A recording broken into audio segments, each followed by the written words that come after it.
YouTube YouTube YouTube I don't like YouTube but তোমাদের এত support এবং ভালোবাসা খুলে পেলাম একটা ইউটিউব, ও সরি ইউটিউব।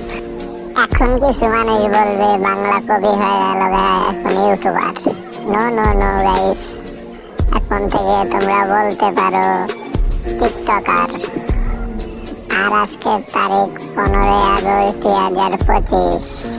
এর আগে যত বাংলা কবি অ্যাকাউন্ট দেখছো সব এক অ্যাকাউন্ট, এই অ্যাকাউন্ট হলো আসল অ্যাকাউন্ট। তো বাংলা কবির ফলোয়ার্সরা কিছু ঝলক হয়ে যাক, আইডিটা সাবস্ক্রাইব করে দাও। তোমরা বলতে পারো আমার ইউটিউব অ্যাকাউন্টে কেন বাংলা কবি দিচ্ছি। তো ভাই একটু ঝলক হয়ে যাক, এটা তোমাদেরকে জানাবো পরের ভিডিওতে।